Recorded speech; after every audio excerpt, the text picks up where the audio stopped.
Kalau Anda makan rutin tiap hari, efeknya bagus banget untuk otak, jantung. Belum tidur, usahakan Bapak Ibu minum air. Supaya nanti waktu tidurnya dia bisa bersih-bersihnya lebih optimal.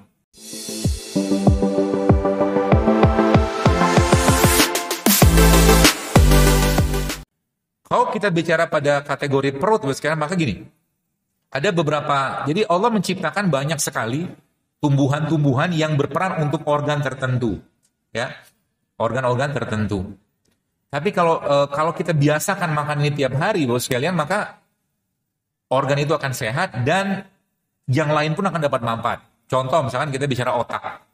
Jadi ada beberapa jenis ciptaan Allah, ya, produk ciptaan Allah itu yang memang efeknya bagus banget untuk otak. Contoh apa? Alpukat. Alpukat itu, kalau kita mulai rutinkan, jadi kalau makan alpukat, caranya Anda ngetehnya pakai biji alpukat. Jadi biji alpukat itu Anda serut, kasih air panas, kasih madu, alpukatnya dimakan, di jus nggak? Saran saya jangan di jus, Anda hancurin aja. Jadi kayak kita makan bubur gitu kan, nah kasih kurma sedikit atau kasih zaitun sedikit. Kasih kurma atau kasih madu sedikit. Gak usah banyak-banyak karena pagi-pagi atau mungkin pagi-pagi terutama ya, kita nggak butuh makan banyak karena tubuh sedang meluarin proses pembuangan. Ya. Kemudian ada juga, jadi otak akan ada hubungan sama jantung. Pernah saya share waktu itu tentang manfaat coklat. Coklat itu kalau Anda makan rutin tiap hari, jantung kita akan baik sekali. Tapi bukan coklat batangan. Coklat bubuk ya. Ya, coklat bubuk itu nanti coba Anda blender, campurkan kurma atau campurkan madu, itu baik sekali, bahkan dia bisa merontokkan plak-plak di jantung. Coklat. Makanya sudah bilang kan, food can fix it. Apalagi ditambahkan dengan apa? Jangan kalau kita udah mulai membiasakan berpuasa, maka sebenarnya banyak penyakit yang bisa kita perbaiki dalam badan kita ini. Catatannya apa? Kalau memang nggak bisa berpuasa, apa yang harus Anda kerjakan? Anda mulai lakukan pola namanya intermittent fasting. Intermittent fasting itu apa? Contoh nih, Anda terakhir, ini dalam kondisi bukan puasa ya. Anda terakhir makan jam 5 sore, misalkan. 5 sore kan? 5 sore ke 5 pagi kan 12 jam. Terus, waktu malamnya kita ngapain? Tidur. Kan tidur. Tidur tuh ngapain? Puasa. Semua organ diistirahatkan. Maka sebelum tidur, bekali petugas kebersihan kita dengan toolsnya. Jadi sebelum tidur apa yang Anda kerjakan? Anda bisa minum air madu hangat sebelum tidur. Atau kalau Bapak Ibu punya chamomile tea itu juga bisa kalau ketemu. Atau kalau enggak, Anda juga bisa minum mungkin sedikit saja, seujungan sendok bipolen, campur madu, campur air hangat juga bisa. Sebelum tidur, supaya nanti waktu tidurnya dia bisa bersih-bersihnya lebih optimal. Jadi sebelum tidur tuh saya saran sih, dan saya pun kerjakan sebelum tidur, usahakan Bapak Ibu minum air. Tapi nggak usah banyak-banyak, 1 gelas kecil anget, kalau ada madu, kasih madu nggak apa-apa. Kalau nggak ada, Anda bisa minum air minyak zaitun sebelum tidur, 1 sendok. Sebelum tidur. Ya, seperti itu. Nah, kan bangun pagi. Lalu bangun pagi, ngapain? Minum air lagi. Waktu bangun pagi pertama kali minum air. Kenapa? Saya pernah baca penelitian, ternyata air ludah kita pagi hari itu mengandung antioksidan. Air ludah. Ya, air ludah pagi-pagi itu mengandung antioksidan. Ya, jadi jangan dibuang. Masukin lagi. Minum maksudnya kan. Makanya ibu-ibu baru tahu kali ya, kenapa ibu-ibu kalau anaknya matanya belekan anaknya dikasih air ludah kan? Air ludah itu perannya banyak loh.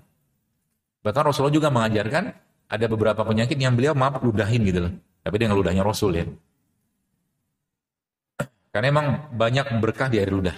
Ya. Nah, pagi-pagi, nih tips yang lain. Sudah saya sampaikan kemarin. Pagi-pagi itu kalau kita lihat istilah Inggrisnya atau bahasa Inggris kan breakfast. Betul? Fastnya di break. Jadi pagi-pagi cocoknya ngapain? Makannya. Ya sesuai dengan puasa. Pagi-pagi makan apa? Kurma. Kan gitu. Rasulullah kan kalau berbuka pakai kurma. Ya, kenapa? Fastnya lagi di break. Waktu di break fastnya lagi di break itu, maka jangan masukkan bahan-bahan yang bikin berat badan kita. Maka sebenarnya nggak cocok pagi-pagi itu makan nasi uduk, nasi goreng, gorengan nggak cocok. Kenapa? Berat badannya Bu, karena dia lagi proses pembuangan. Proses pembuangan kalau nggak enzim yang Anda makan, kalau nggak air putih. Paham ya? Seperti itu. Dan nggak usah banyak-banyak. Jadi pagi-pagi itu nanti ambil beberapa potong buah, ya buah semangka atau melon atau apapun gitu. Lalu Anda ya potong dadu gitu, lalu kasih sedikit madu, kasih sedikit garam, kasih sedikit jeruk nipis. Udah cukup. Itu namanya sarapan. Itu bisa jadi sarapan. Ya. Nanti lapar nggak? Pasti lapar. Kalau lapar, maka biarkan lapar itu Anda rasakan karena dia akan hilang dalam waktu biasa setengah jam. Setengah jam akan hilang. Kalau dia setengah jam akan hilang, maka tubuh akan mengkondisikan untuk mencari sumber-sumber tenaga yang nggak kepake dalam badan kita. Di situ nanti lemak akan dibongkar, glikogen akan dibongkar, semua akan dibongkar. Gitu ya. Seperti itu. Kemudian, apa tadi terakhir?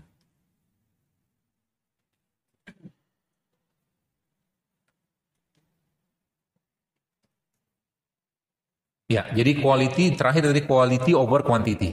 Jadi pagi-pagi, jadi malam kita ngapain? Malam tuh sebenarnya bagus nggak kita makan? Sebenarnya kurang bagus.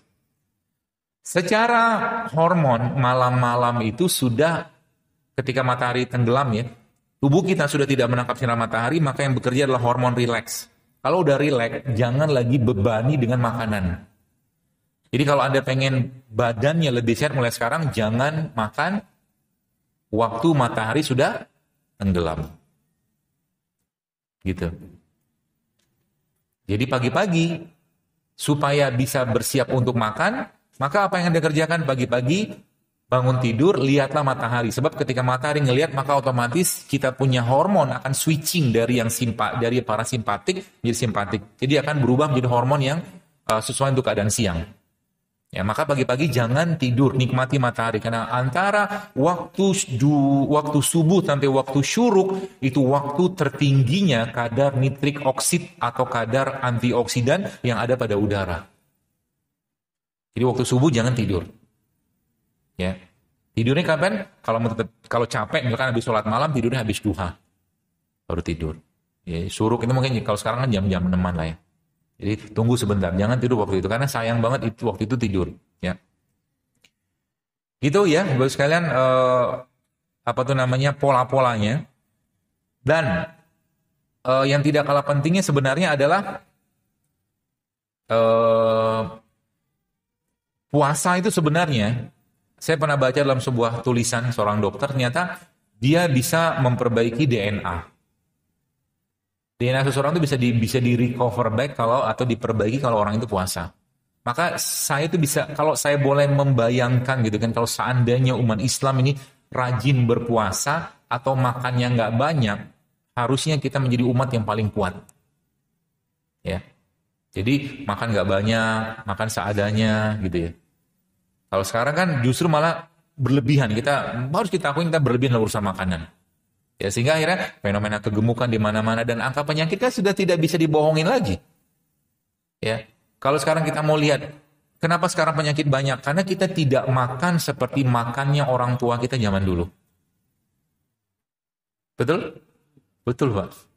Kita tidak makan seperti saya kemarin ketemu dengan siapa lagi saya lupa. Dia cerita itu orang tua beliau itu subhanallah sampai dari umur dari kecil gitu kan, dari balik mungkin sampai umur 80 tahun itu benar-benar tidak pernah menyentuh sama sekali makanan-makanan kayak ya sosis, pizza, nugget gitu kan. Itu yang benar. Ya. Maka kembali ke makanan orang tua zaman dulu. Dan secara statistik memang itu menyehatkan. Ya. Itu menyehatkan. Orang tua kita zaman dulu karena minyak goreng susah, mereka bikinnya tempe bacem. Tempe dibacem kan? Gak digoreng kayak zaman sekarang. Sekarang dikit-dikit digoreng. Semua digoreng pakai minyak sawit gitu kan. Seperti itu.